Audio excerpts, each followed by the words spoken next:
We're back with the Buffalo Bills, the 2-5 Buffalo Bills, midway here through our first season. Things, of course, haven't exactly gone to plan, but maybe went how they were expected to go, considering the way the team looks. And, of course, without us making wholesale changes, it wasn't going to go well, really. It would have kind of taken a miracle. It might have been questionable, especially when you look at this team, the overall, the individuals. It might have been questionable had we made the playoffs. That said, it's still somewhat early. We're not completely out of it. The main decisions to make coming into this episode, of course, were whether or not to get rid of certain players. The main three that come to mind, of course, Kyle Williams, Lorenzo Alexander, and Jeremy Curley, mainly because, of course, two are veterans that might retire. Williams, it would be nice to see him get some sort of success, and then Curley's just looking for way too much money. That said, I'm going to hold off on trading anybody. I like the idea of just, screw it, keep the team together, keep it as good as it is. As far as those extra assets go, I checked. Lorenzo Alexander isn't worth anything. Kyle Williams, we wouldn't get a hell of a lot for. So I think for the moment, for this season, we'll keep everything the same. I won't immediately start cultivating all these draft picks.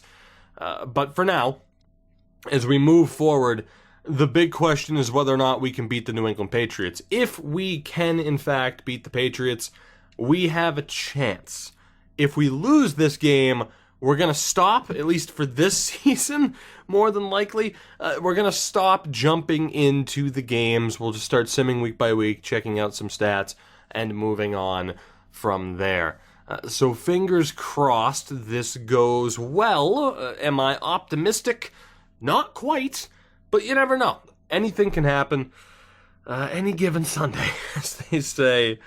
But we'll see. I think the easier way to go about this, of course, would probably be losing this game, pretty much waving the white flag on this season, and then moving forward, trying to get to the draft and trying to make sure the first off season that we do well with the free agent class, and in particular with our draft picks. But let's go ahead and move forward.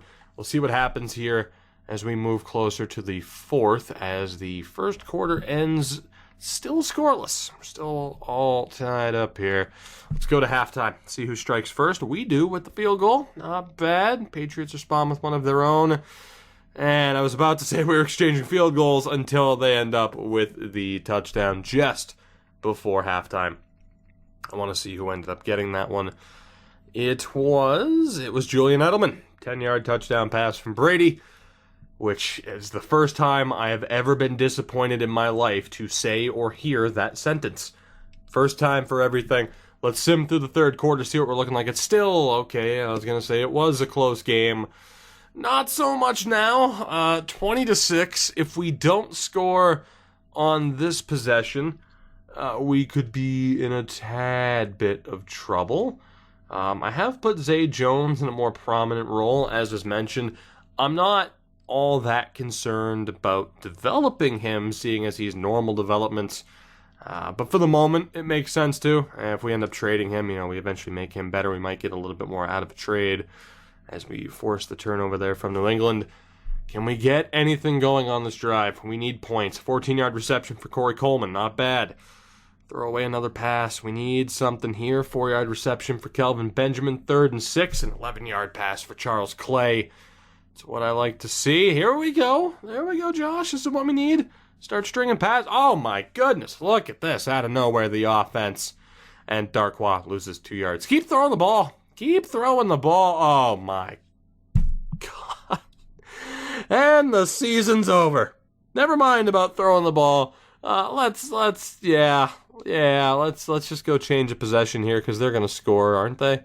Probably. Yeah, of course it's kind of glitched whenever there's a turnover. 23-6 with 3 minutes to play. I think we've seen enough here, haven't we? I think we've seen enough. It ends 23-6, and that will more than likely kill off any hopes we had for the playoffs this season. Allen 27-48, 306 yards, no touchdowns in the pick. Brady didn't have his best game either in terms of touchdowns. He didn't need to. He didn't need to. Darkwa only 31 yards on the ground. Receptions-wise, Charles Clay had himself a great game. It wasn't meant to be. We allowed 5 sacks that game. We know that offensive line's pretty poor, and it showed yet again. We did well, though. Getting the Brady 3 times just wasn't enough. Just wasn't enough. I think, as I said, we'll start moving forward now on a week-by-week basis. Instead of jumping into the game, we'll see how it goes. If the team starts to earn its way back towards contention somehow, or towards a playoff spot, contending for a playoff spot, not contention, we'll see how that goes. But again, keep in mind, we're past the deadline. The team is what it is. In terms of negotiating contracts, there's literally nobody that I plan on negotiating with. All these remaining free agents, I'm good to just let them walk. Even Jeremy Curley, again, he's looking for way too much money to stay here. And Alexander will more than likely retire, even if he doesn't. Not really the kind of guy that we're going to be looking to keep around. Case in point, though, about any team really being able to do anything, the Bears are 6-1. That said, where did we leave off in terms of scouting? Probably running backs, indeed. But then again, those are 7th rounders. I don't think we have to worry about that too much. It must have been offensive line. Had to have been. There we go. It's only been a couple of days, but when I play, because really on Twitch, all I've been playing through is the Madden franchise run. I start to get, I get confused about where we left off sometimes. It's all good, though. It's all good. All right, so the O-line was done. Solid. What the hell were we working on next? Or was that the decision I was making? That might have been the decision I was making. Because running backs are good. The O-line is good. Let's take a look at who we have available. To be honest, outside of quarterback, we need help pretty much everywhere. The secondary isn't terrible, though. Running back-wise, of course, we scouted that out. Receivers, we're definitely going to need help. Tight end, we're probably going to need help in the future. I mean, Clay is 29. The offensive line scouted. Defensive line, with Murphy and Lawson, we're looking okay. We are going to need a Williams replacement. Hopefully it's Harrison Phillips. Linebacker core needs some help. Tremaine Edmonds is really the only guy there. Milano's okay, but normal development. And then there's Jerry Hughes. Secondary, though, with Tre'Davious White is obviously looking good. Poyer's there as well, and Micah Hyde. So we'll see what scouts are available. Corners could go, but definitely we need help in a lot of different aspects. That's not exactly a surprise. That's not a secret. We knew that we were going to have trouble this season. So Haywood Schnupp, Mr. Schnupp, you're fired. Thank you very much. And as far as available staff goes, Ray Woodall for defensive backs. O-line, West York, we don't need you. Linebacker, there we go, Jackson Gillespie. Good old Jackson Gillespie, huh? Can focus on you, or we can focus on wide receivers first. Let's go for linebackers next. Take a look here with old Jackson. Why not? Good old Jackson Gillespie. Hopefully, you can find us our linebacker for the future. And of course, I'm going to be hiring and firing scouts a lot, especially too when, we don't have the max points right now in terms of scouting. It's going to be a little bit tough to find out, information about everybody. Leo Sellers is looking okay. I'm not going to scout out Cameron Hughes any further. Perry Brown's looking good. Raymond Yates isn't that bad either, but as far as outside linebackers go, definitely Perry Brown. I'm going to avoid 7th round talent for this season. Sometimes it works out, but I'm definitely going to avoid it for this season due to the fact that we don't have as many points. Here's the thing, though. Of course, we're using this draft class. I have Alan Richardson on the Lions playthrough. My God, does he turn into a monster. So I'm just saying, he might be a target. And of course, I mentioned that. I was upfront about that for those who haven't been following the Lions playthrough on Twitch, that we had used the draft class there as well. So we kind of had an idea. Let's go ahead and sim this game against the Bears and see how we did. We won 23-19. All right, so a little bit better luck there. 23-19 victory, not bad. 2 new injuries, though. That's not good. And it's Lorenzo Alexander with a torn pec. That will end his career, I'm sure. And Darkwa's out for 7 weeks with a partial PCL tear. Right. How many weeks left in the season? Yeah, we're going to put you on IR and just go out and sign somebody. This has been a brutal season for us in terms of injuries. As mentioned, Lorenzo Alexander's career is probably over as a result of that injury. Damn shame that he has to go out that way. And Darkwa as well. Of course, he was one of the two guys that we signed out of free agency. And to lose basically our two starting running backs, not the way I wanted this season to go down. But them's the breaks. Running back-wise, we can bring in Spencer Ware. We might as well. Just bring in the best guy available. Cap hit, it's manageable. And we'll also bring in the best outside linebacker available just to bolster things up. It'll be Philip Wheeler that we end up signing. 1-year deal, no problem. Of course, you can't negotiate the terms during the regular season, at least in Madden. So depth chart-wise, let's just go with the best lineup possible. So Spencer Ware will be our starter. Wideout-wise, again, I want to move up Zay Jones.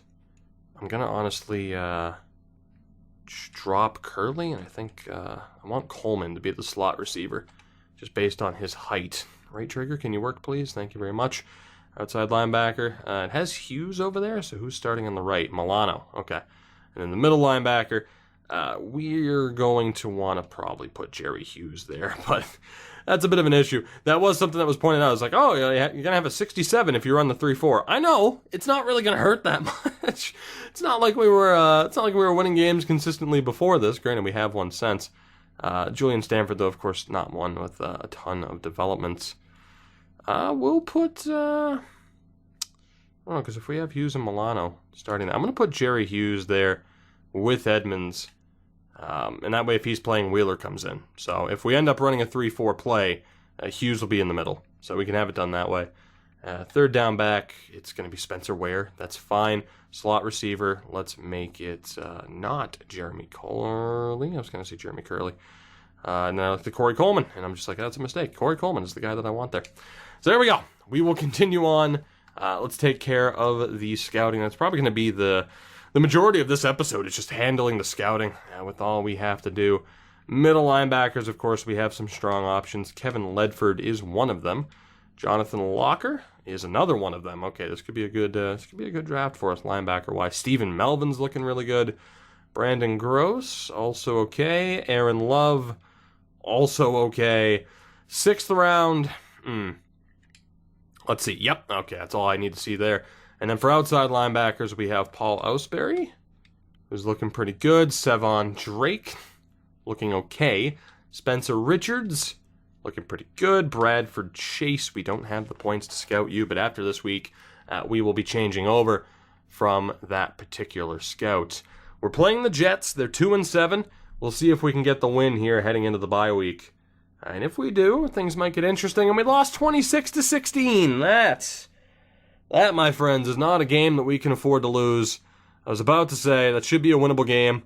And if it goes well, who knows what will happen the rest of the way. And then we lost. So, to take a look at the 5th round guy in Lichtensteiger, who is decent, not great. And from there, we can move on to the secondary. We can move on to a wide receiver-based scout. Regardless, let's go fire our old friend. Your time has come, Mr. Gillespie. I hope you enjoyed your 2 weeks here. We will see you later. And we'll go back over to available staff. So defensive backs, O-line, of course, we already have scouted. Let's go with David Sadler. Take a look at wideouts. Do we want to take a look at our fit? Let's go for wideouts next. I'd say that's of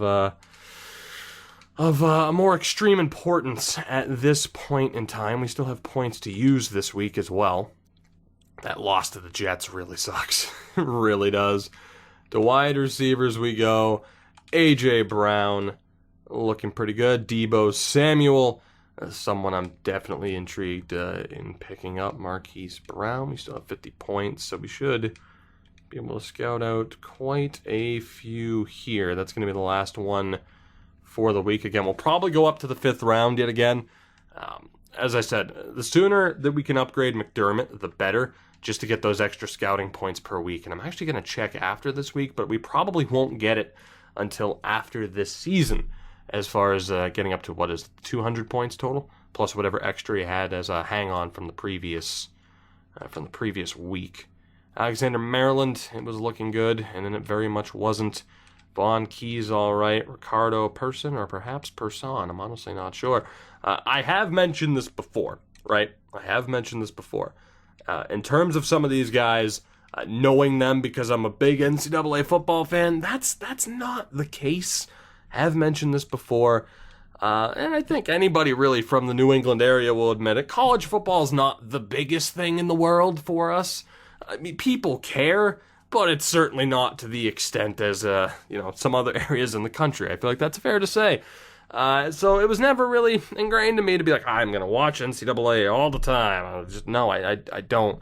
I watch more college hockey than I watch of college football. But, of course, mainly I'm a hockey guy anyway.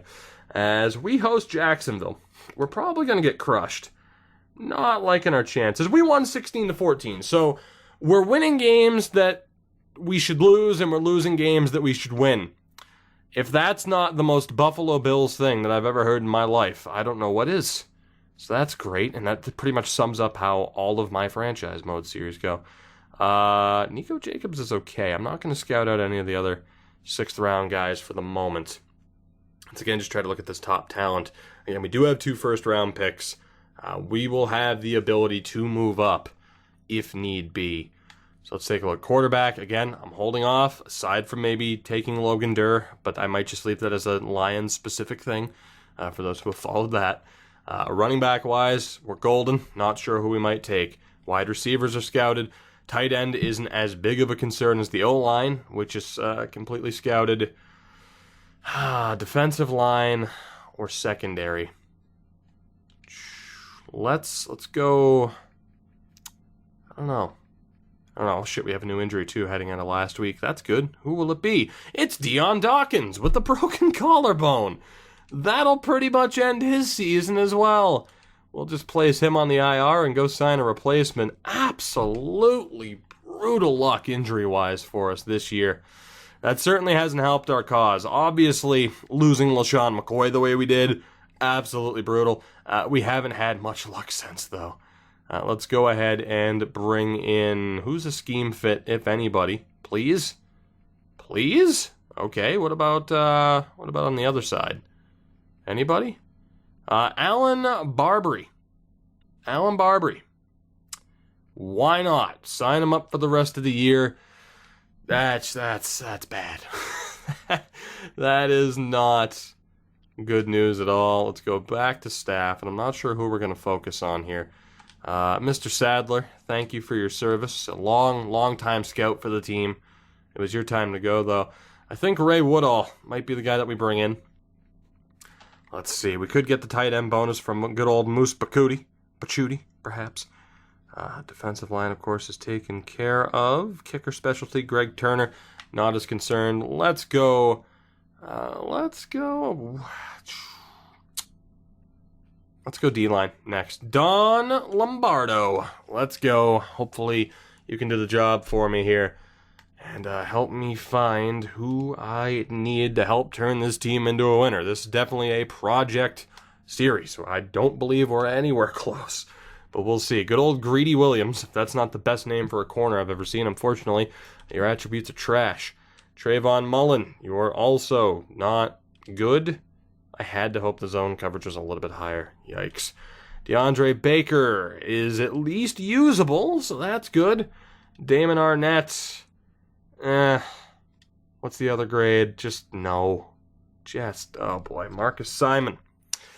At least usable with that zone coverage rating. Charles Mooney, we cannot scout you out yet. But that's alright. So, we play the 3-8 Dolphins. We're at 4-7 on the season, and really, what would it take for us to make the playoffs at this point? So 9-2 Cleveland, Steelers are 6-4, 9-2. Let's see, we have the 8-3 Jags. We're not horrifically off the pace, but we are still off the pace. We need to continue to pick up wins here. We play the Dolphins twice. The only non-division game is against the Lions in Week 15, so we know how weak this division is, with the exception of the Patriots. You could argue that we still somehow have an outside chance. I'd like to think we could finish 8-8. I'd like to think. Every game except the Patriots I have some level of confidence in. Will it happen? Let's find out. Can we beat the Dolphins in Week 13? No, we cannot, and say goodbye to any, even if it was a 1% chance, say goodbye to any remaining hope that we may have had of us making the playoffs. That is 100% out the window now at this point. So we will focus all of our efforts into the draft. There are some decent corners here, including Julius Bradford. In terms of zone coverage, yeah, Jefferson, no thank you. No thank you. Devin Grimes, we'll have to look at the rest of your attributes later, at least your big three. One new injury. Shocker. Shocker. It's Terrence Fedivici. Out for 4 weeks. I think we have a replacement on roster. Honestly not sure. Don't come back. Just sit out the rest of the year. Have fun at home. Heal up. And maybe you can impress a team in the upcoming off season, because you're not gonna be back. You're not. I hate to tell you that. Do we have a replacement that we could bring in? Good old Jonathan Woodard. Good old Jonathan Woodard. Johnny, welcome to the team. Welcome aboard. You'll get to play for the next few weeks, and again, maybe you can impress a team. The 4-8 Jets against the 4-8 Bills. I mean, if that's not the cure for insomnia, I don't know what is. We end up getting the win, 17-14. The Lions at 7-6. We play them next, hosting them. Let's get back to the scouting, see what we can do here. Maybe finish up taking a look at corners in this upcoming draft. Grimes is pretty good. Bryant Hanna, not so much. And Reed Thompson, good lord. Safeties, we might as well take a look. There aren't a ton of them. Howard Willie, great name, kind of a mad player. Spencer Gray, no. Vincent Silva, no. Malik Reinhart, kill me. Dixon Gross, no. And Foote, you're from Massachusetts, no, just no. We do have Marvell Tell the Third. We'll get a look at the rest of his attributes afterwards, but man, we are not having much luck here. Let's sim the week. What's the point? We're out of the playoffs. Week 15 against the Lions. Can we pick up a win? We lose 20-14. Yikes. Could be a 5-11 season on the horizon. Certainly not what some people were hoping for. We kept the team together in certain ways, in effort, as Gardner Johnson's just a beast, in effort to maybe, potentially, hopefully, somehow pull off a miracle in back-to-back seasons of making the playoffs. That isn't happening, obviously. We'll take a look at the defensive line options in the draft next. From there, we'll take a look at tight ends if we have the time. So let's go ahead and change up our scout yet again. You'd think that there'd be some sort of rule against this. Nope. We will do whatever the hell we can to take a shortcut to turn this team into a winner, because let's be honest. And I hopefully there aren't any Bills fans who are just like, man, oops. I think I just made that mistake, actually. I did. I hired the wrong scout. I meant to hire Ray Woodall. Well, that's what happens. That's what happens. Occasionally, you can make a mistake like that makes you look like an idiot, because you are an idiot. And some people would have caught that, and they've already typed out their comment. Don't worry, I know you have, and you should. You should call me an idiot for not noticing that. I meant to hire Woodall to sign. I scouted out of order. Does it matter? Not really. We still pretty much have everybody scouted out that we wanted to scout anyway, and we will have everybody scouted out that we want to scout, but not my brightest moment, but you can't blame me for being distracted. My original point, of course, was that hopefully there aren't Bills fans who are like, man, you're just going to sit here and take shots at the Bills. No. I mean, sometimes a joke might slip in. I'm sorry. But hey, at the end of the day, we beat the Patriots 30-16, which again is probably the happiest I've ever been to see the Patriots lose.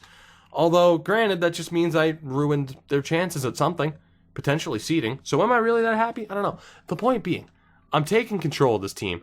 The goal is to turn it into a winner. And if there's one thing that I love more than being a fan of the New England Patriots, it's winning. And that's what I plan on doing with this team. Hell, if I can turn the line, well, granted, I haven't turned the Lions into winners yet, which might not be a good sign for the future of this series, but if I can turn the Browns into winners in Madden 18, who's to say I can't turn the Bills into winners right here in this very series? Have some faith, man. We're gonna make it happen. It might take us a while, but we're gonna make it happen. We'll sim our final game of the regular season against the Dolphins, fighting for a 7-9 record. Whether or not we can get there, let's find out. I hope we do, and we didn't. We finished the season at 6-10, along with every other team except for the Patriots. They finished at 11-5. We ended up picking up an injury in Week 17. Who the hell was this? It was Mills. It was Jordan Mills. As if we needed another injury. Just twist the knife, man. Just twist the knife. As our practice squad players are assigned, and I mean, that is it for our season. We'll take a look at everything stat-wise. The draft will be in the next episode, I'll tell you that right now. As the Cleveland Browns are the best team in football, 13-3. Okay, then. In terms of points for, we were bottom 6. We were bottom 7 in the league with 286 points on offense. Points against at 340. Which was mid-table, so our defense was okay, despite some struggles. We'll take a look. As you see, Carson Wentz was named MVP. Let's actually take a look at the entire set of standings. We'll take a look at the playoff schedule. We'll take a look at the stats around the league for our team, anything and everything. The AFC North, of course, went to Cleveland. They were the only team to make it. AFC South went to the Texans. I forgot the word. I always do that. I always want to say Houston, but I see Texans. I'm like, Texans. And it comes out Texas every time. Jaguars also made the playoffs. Colts and Titans, both only 3 wins on the year. Patriots, the only team to make it out of the AFC East, of course. And in the AFC West, the Chargers take the division. The Raiders also made the playoffs. And the NFC North, Vikings and Packers both make it at 10-6. In the NFC South, the Panthers, the only representative from that division. The NFC East goes to the Eagles. The Redskins also make the playoffs. And in the NFC West, the Rams, the only team to make it from that division. So for those keeping track, 3 teams finished with just 3 wins on the season. Thankfully, we were a little bit better than that, although you could argue, man, if you were worse, better draft picks. And you're not wrong in a way. You're not entirely wrong. So the playoffs are shaping up. It's going to be Raiders, Chargers, Packers, Rams, Jaguars, Patriots, Redskins, and Panthers in the wild card. We will go through the playoffs in this episode, but let's take a look at some awards. Let's take a look at some stats, and then we'll look to move on. So in terms of yearly awards, it was already spoiled. Carson Wentz is league MVP. Rivers, Rodgers, Gurley, and Watson round out the top 5. Coach of the year, Hugh Jackson. And you know what? At 13-3, he probably should be. Matt Patricia, way to go. Proud of you. In terms of the AFC, Offensive Player of the Year went to Phillip Rivers. We had nobody up there, of course. Defensive Player of the Year, Telvin Smith Jr. We had nobody up for voting. Offensive Rookie of the Year went to Lamar Jackson in Baltimore. Josh Allen finished second. So, of course, we'll take a look at his stats, but a strong year for Josh Allen. I'm not upset about how he performed this year. Darius Leonard was Rookie of the Year. On the defensive side of things, Tremaine Edmonds finished in 3rd. Not bad. Best quarterback went to Phillip Rivers. Allen was not in the top 10. Best running back, Le'Veon Bell. Shocker. We didn't have a representative there. Best wideout, Julian Edelman. Nobody from our team, unfortunately. Best offensive lineman went to Rodney Hudson. The biggest shock of all, we didn't have an O-line representative. Defensively, Shaq Lawson finished 4th. Khalil Mack ended up getting Defensive Lineman of the Year. Best linebacker went to Merciless. Gotta love it. We didn't have any representatives there. Best defensive back went to Rashad Jones. Micah Hyde finished in 2nd. Not too bad. Best kicker went to Steven Hauschka. We'll see how many field goals he ended up with. Probably a lot. And that's that. And as far as the NFC goes, because it doesn't really factor into what we're doing here, I'm not going to focus on it, but I will quickly scroll through them for those who want to see what happened over in the NFC. So just because I like you, because you're watching the video, you deserve to know. So those are the awards in Season 1. Team stat-wise, offensive yardage, you would have seen it already. One of the worst teams in the league, 4,800 yards total. Defensively, points allowed look to be about mid-table. It's not terrible. Ended up with 50 sacks as a team. Second most in the league. Not bad. 15 interceptions on the season as a team, was tied with Atlanta and Cleveland for the most. So our defense actually did quite well. Say what you want in terms of league standing, but our defense wasn't terrible, which is nice to see. It's nice to see that our defense wasn't completely abysmal. And in terms of the player stats, actually, Josh Allen,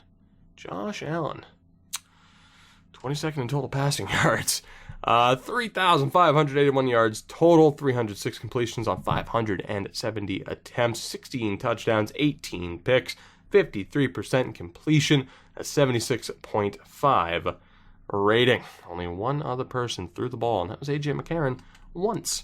Rushing-wise, Spencer Ware actually did really well for himself once coming into the team. Darkwa, not so much. Obviously a rough season there. Rushing touchdowns, though, Darkwa with 5, Ware had 3, and then 1 apiece for Hill, Cadet, Allen, and McCarron. Receiving-wise, Benjamin led the way in receptions and total yards, I would imagine. Indeed, he did. Touchdowns on the year, though, only 2 for Benjamin, 6 for Corey Coleman.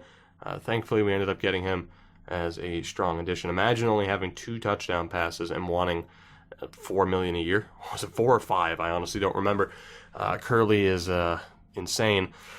The offensive line numbers kind of speak for themselves. I don't think we have to. Just add to the. We have to kick them while they're down. Let's be honest. Total tackles, though, Edmonds' strong season. Multiple players with over 100 tackles, which might not be all that good of a sign.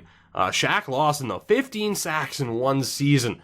His development was a very important thing to me this season, and he was stepping up in a pretty big way. Micah Hyde with 5 picks. And then kicking-wise, the kicker of the year, 31 of 33 made. There's a decent chance he led the NFL in field goals, and indeed he did, by a very, very large margin. For some reason, that just continues to happen, where for some reason I just constantly end up with my kicker hitting the most field goals throughout the year.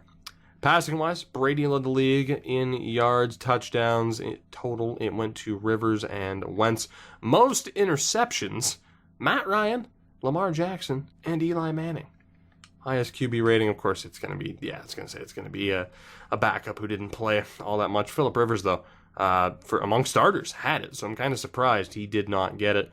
Ezekiel Elliott led the league in yardage. Rushing touchdowns went to Gurley with 16. Receiving-wise, Edelman with the most receptions, tied for the most receptions at 98 with Randall Cobb. Most yardage went to Edelman, and touchdowns on the season went to Edelman as well. Nelson Aguilar at 13 as well was tied. I imagine we lead this category. We do not. Yikes. So as bad as it was, it could have been worse. I'm not sure if that's something to brag about. It could have been worse, though. As Khalil Mack led the league in sacks and interceptions, it was Desmond Trufant. Of course, kicking-wise, we had already seen it. So there you go. The complete recap, pretty much, on everything that happened this season. Let's move on.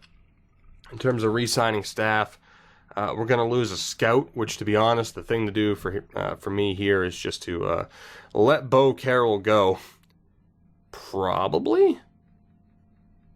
Because what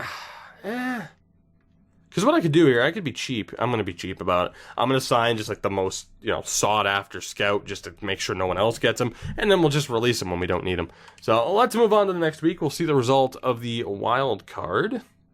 Let's take a look here, as apparently the Vikings and the Rams will be matching up here. So let's take a look in the wild card. The Chargers dispatch of the Raiders. The Rams beat the Packers. Jacksonville beats New England. And Carolina just embarrasses Washington, which leads us to Jacksonville, Cleveland, Carolina, Philadelphia, LA and Houston, LA and Minnesota. So those are your Elite Eight, so to speak. We have nothing else to do this week other than to move forward. Let's see who's moving on to the conference championship. And in terms of hiring a scout, Let's see. Tony Dubb for quarterback specialty. Let's look at scouts. I might take Tony Dubb off the list. Although, running back, defensive O-line, though, Wes York. This is tough. I'm going to take Wes York, hopefully. Because at the very least, we could use him. That's probably where we need the most help. Let's take a look at the schedule. What's the Final Four looking like? It's Jacksonville, L.A., Carolina, and L.A. So we could have an interesting Super Bowl here. Carolina, though, in the conference championship. Jacksonville beat Cleveland 24-17. Carolina snuck past Philly. L.A. snuck past Houston. Pretty close games, though. Very close games all around in the divisional round. Let's see who's making it to the Super Bowl here in year one. As York has signed, Mills is back from injury, which I'm not all that concerned about. We will advance to Super Bowl week. We have a little bit more scouting to attend to. And then we'll take it from there. So let's see. Back to the offensive line, or the defensive line. We're good, right? No, defensive tackles is where we left off. Let's go with Monte Saxon. It's looking okay. And then at defensive tackle, which of course is not where we have the specialty right now, but that's okay. We'll still take a look at, I did not mean to double tap there on Moses Jones. That is an unfortunate set of attributes, sir. That is a very unfortunate set of attributes. Who will the Super Bowl be contested between? Jacksonville and the LA Rams. Jacksonville and the LA Rams. We had the Rams in the voting for the team to use in this series. We decided against it. Maybe that was not the right call, as Jacksonville wins Super Bowl 52, 16-10. The Jaguars win it here in year one, which admittedly isn't that surprising to me. 6 years, 7 years, going in on 7 years through with the Lions, and seeing that team do that well is not surprising to me whatsoever.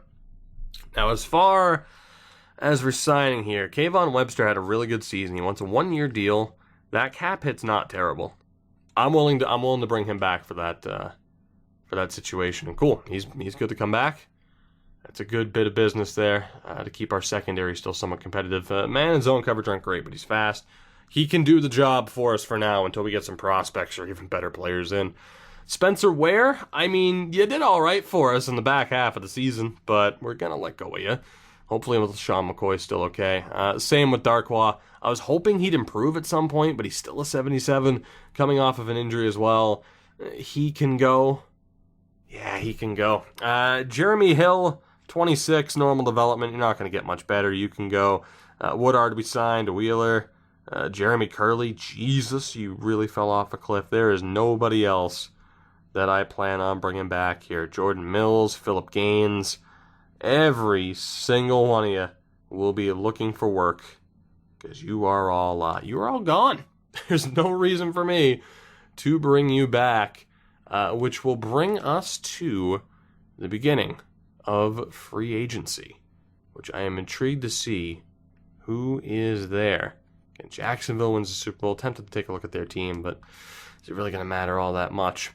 I'm going to go through free agency now. We'll save the draft for the next episode. We have a ton of cap room to work with. It's just a matter of who's available. And there are some options. So starting off at quarterback, Tyrod Taylor's there. Obviously, we're not too concerned.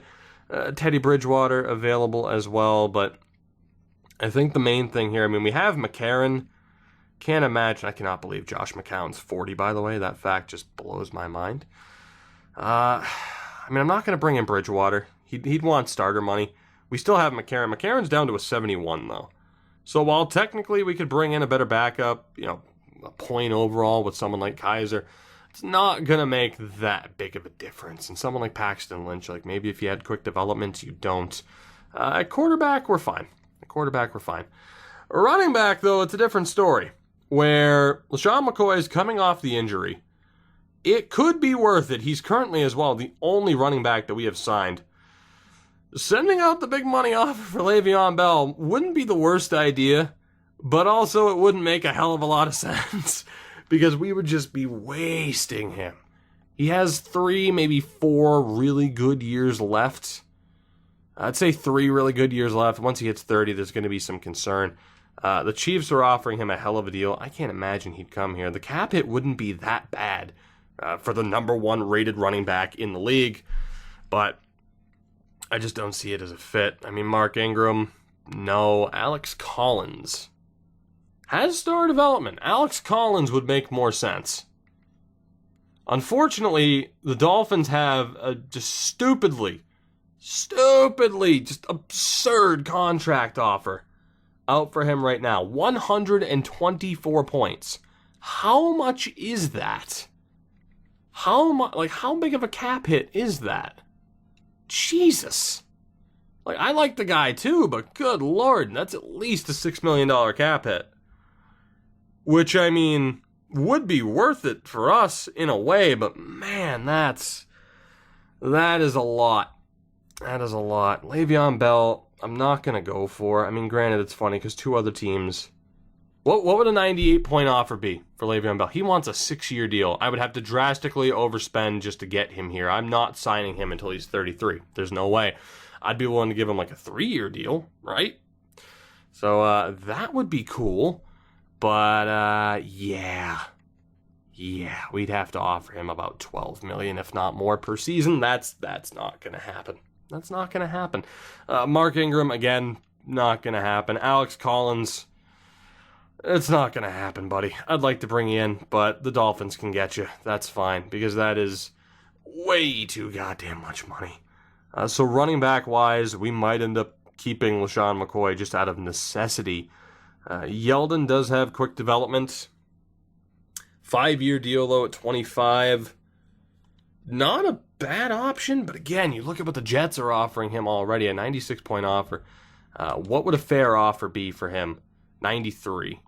So we're talking over a $4 million a year cap hit, which could work, but I think I'd rather look for a running back in the draft anyway. I think I'm going to hold off on that too. We have money to spend, but it has to make sense. TJ Yeldon at 25, you're 79, doesn't make a whole hell of a lot of sense. Collins would make more sense, but that's an overpayment. There's a chance I go through with the Collins deal, though. Is there anybody else? Jalen Richard, just, no. There's really nobody else. The only guy where it makes sense is Collins, but the Dolphins are just offering him so goddamn much. You see the difference between that and the Steelers offer? I'm going to hold off. And if we get a LaCoy replacement, it's going to be through the draft, I'd say.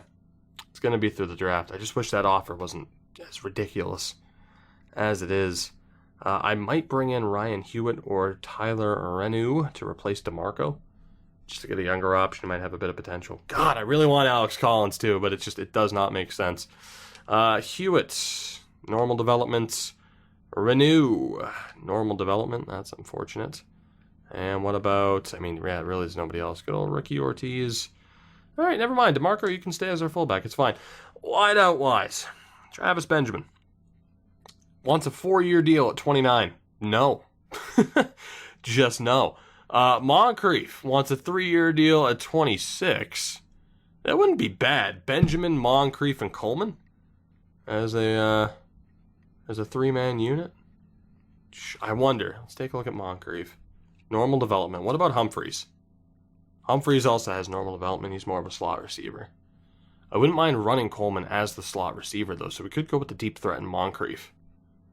Nuwaz there, he's 27, so I'm not that concerned. We have Grant, Wallace, Martavis Bryant.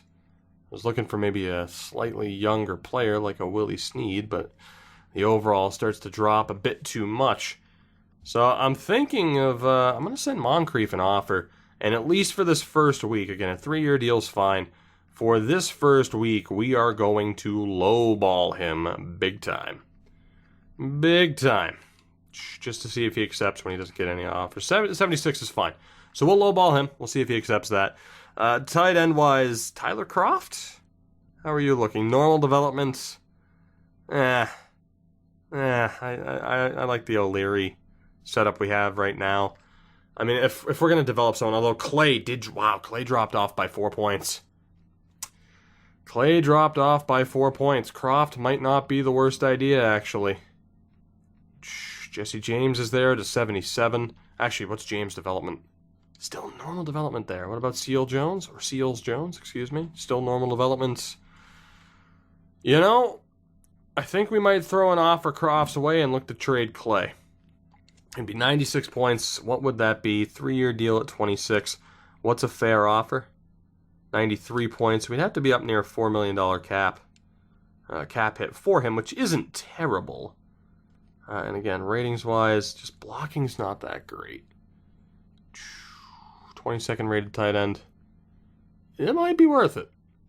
I think it would be, just for the fact that we're going to lose Clay, and I don't know if we're going to be drafting a tight end in this upcoming draft. So let's bump up that offer just a little bit. We'll bring it to a $4 million even cap hit. It's 96 points. That puts us in the lead, so not exactly securing the fact that we'll sign him, but if he accepts that, I'm good with it. At left tackle, I mean, it's not looking good. Can't imagine anyone has that decent development.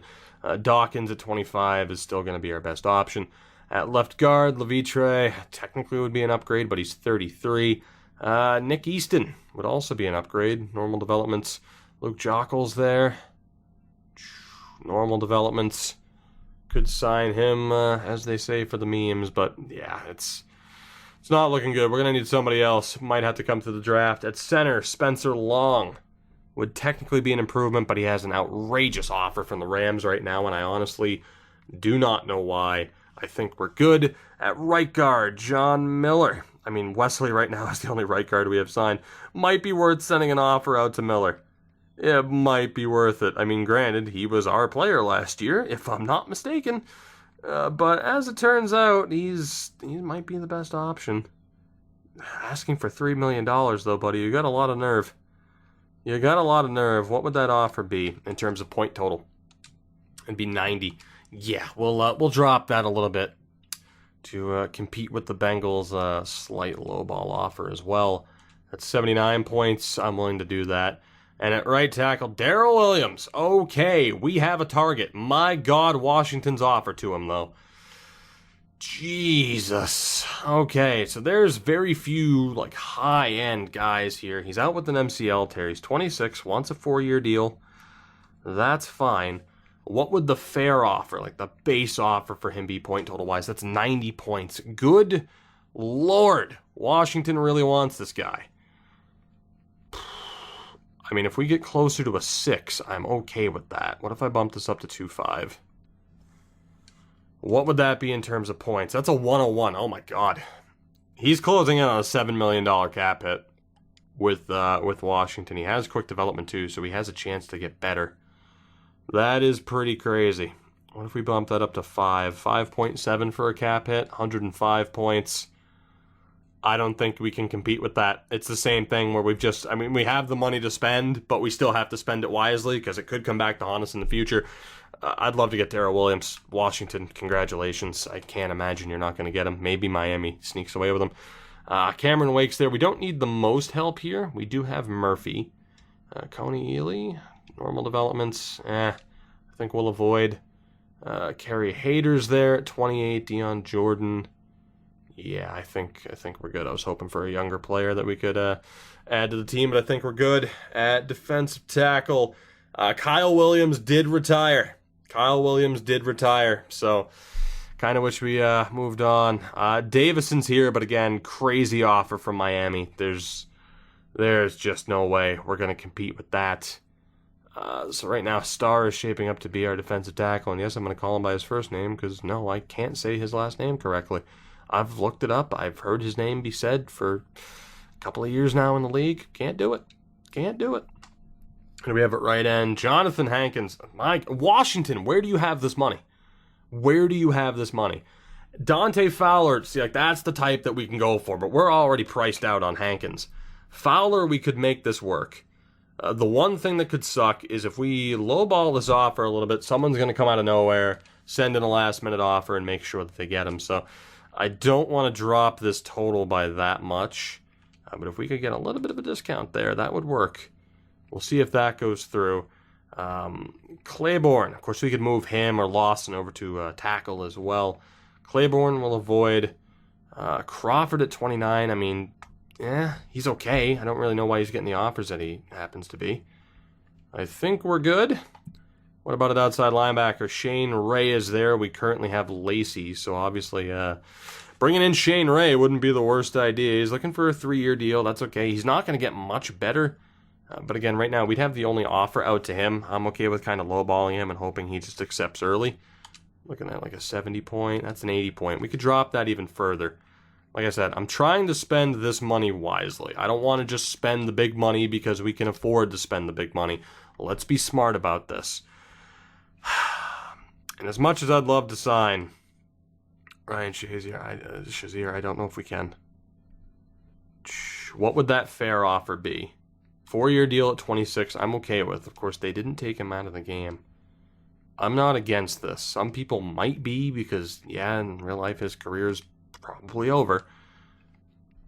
What would this be, though, in terms of a cap hit? It'd be a little bit over 5, which isn't too bad. Of course, at middle linebacker right now we have Edmonds, but if we run the 3-4, granted, of course, if we get the defensive lineman, we could go back to the 4-3. This could work, though. Let's go bigger into the signing bonus here. Bump that up to 4-7. And that's a 98-point offer. We'll see if he accepts that. I'm good with it.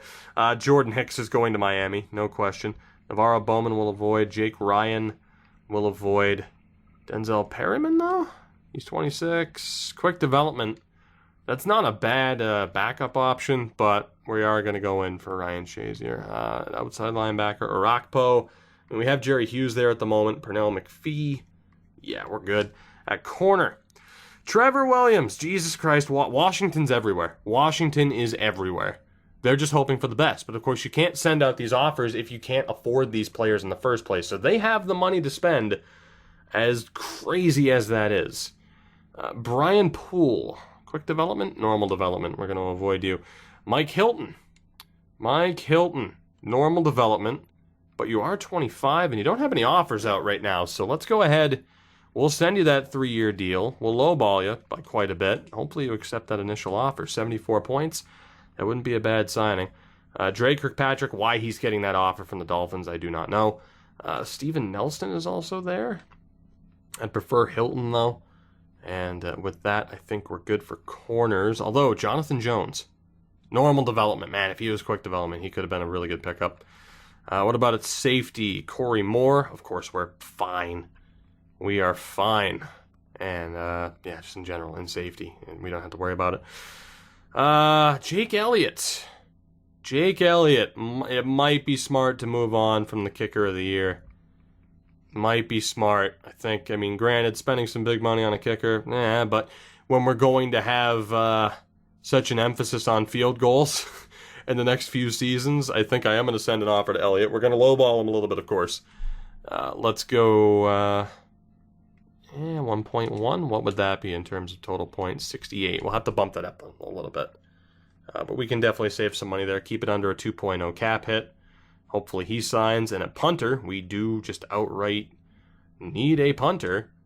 That's a pretty big offer there from the Raiders. I don't know if I want to try to match that or not. Unfortunately, there's no one else who's looking like he could develop. Let's go for Jordan Berry. Maybe bring him in, not for 4 years. Let's bring you in for a season. How does that sound? And 68 points. I could bump that up a little bit. We'll look to bring him in for the season because, of course, I'd like to not have to draft a punter. That brings up to 71 points, and we'll see if that goes through.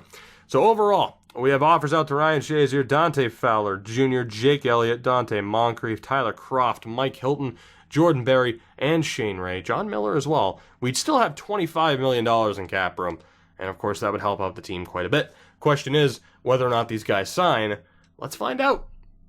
Let's find out how we've done. The kicker, Elliott, has signed, so we'll move on from Hauschka. Hilton has signed. Fowler has signed. Shazier's signed. Shane Ray. Tyler Croft is the only one to reject. But Ray, Shazier, I've heard it pronounced both ways. I'm going with Shazier for this episode. Fowler, Hilton, and Elliott. That's not bad. That is not bad at all. I am more than happy with that. We still, okay, so the Moncrief, we're going to be priced out. That's fine. Berry, we're going to be priced out. And Miller, we're going to be priced out. I am okay with that. Miller, I'm not willing to send any more money to, so we'll hold off on that. So we got $37 million. Ingram's still there. Brent Grimes is still there.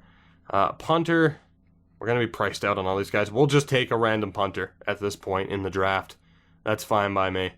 Unless Tripucka? Good old Shane Tripucka. Unless he ended up having quick development. He did not. Good old Will Monday, though. With that, I think we've done all that I really care to do in terms of free agency. We got a couple of the players that we were targeting. Again, Ryan Shazier now with Tremaine Edmonds in the middle. If we go with the 3-4, that's a great setup. We get Fowler in addition to the defensive line. He can replace Williams. It might be Lawson that moves over, perhaps. We get Jake Elliott, who will be our kicker for however long now moving forward. Hauschka will be traded. We get Mike Hilton as an addition to the corner depth, and Shane Ray more than likely will be our starting outside linebacker, or one of them at the very least, next season. I like how that went down. I do like how we just handled that. I'm feeling a little bit better about the team already now that I've been able to put a little bit of my own spin onto the team. We do have to worry about defensive tackles the rest of the way, but I am going to scout these 3 punters just to see who's worth taking, and really all 3 of them are worth taking, so that's fine. We'll end up taking one of these punters in the 7th round, and from here, let's continue to focus on the defensive line, although you could argue perhaps it's not the most important spot for us at this point in time after those signings, but it's still worth taking a look at those guys in the 2nd round, and unfortunately they're terrible. So the last thing to look at, really, would be tight ends. We have the offensive line, defensive line, and secondary, and we'll see in the next few weeks leading up to the draft if any of these tight ends are worth selecting. And actually, a smart thing to do here that I should have done the moment the season ended was check with McDermott to see the points that he has on upgrade packages. Expert scouting, by far the first thing that we're doing. No other option there. Of course, in the future, master trade negotiator, the weekly XP. The extra points for scouting or the weekly XP. That's a tough one. You know what? We did so well in scouting this season. We did well in terms of balancing it out, only focusing on what we needed. I'm going to go for the extra XP, actually. That's the better way to go. And then, of course, in the future, we'll try to get the training boost and all that. It's going to take a while to level up McDermott, but I plan on keeping him here for the long haul. So let's advance a week. Again, drafts in the next episode. I know this has been a marathon of an episode, which, a lot of people who watch me for NHL and even MLB, they're used to this. Of course, not all episodes that I've done so far have been marathons. Some might end up being just that. So, and unfortunately, tight end wise, it's looking a little bit rough. But we do have the points to burn at this point in time, so it's not a big deal. And Russell Bullocks, the good old Bullocks, could end up being worth taking. And there was also Tate Frickle. Or was it Fricky or Frickle? I'm not sure. He might be the last guy that we end up scouting here, because we are just about ready for the draft. Our final bit of scouting. Let's go back to tight ends and see what we have here. It's Tate Fricky, who's terrible. What about Sean Moon? You're terrible. Charles Trueblood, you're terrible. Just, you're half decent. Short route's pretty bad. Hepner, terrible. Right. Is there anybody else to scout out here for that last bit? Again, we're not going to worry about any of the quarterbacks. That's not of our concern. And just scroll down here and see who the first non-quarterback is that might actually be half decent that we haven't taken a look at yet. And it might take us a while to scroll. Case in point, we did a pretty damn good job in terms of balancing this out, finding who we needed to find. Of course, we kind of, cheated a little bit by, getting rid of the scouts, but it was my way to counterbalance the fact that we did not have those extra bonus points. Logan Durr, again, I might take you for the memes. It's pretty much become a meme on the Twitch side of things at this point. Wow, we've done well. We've done well. I didn't think it would take this long. Mahaffey, you're terrible.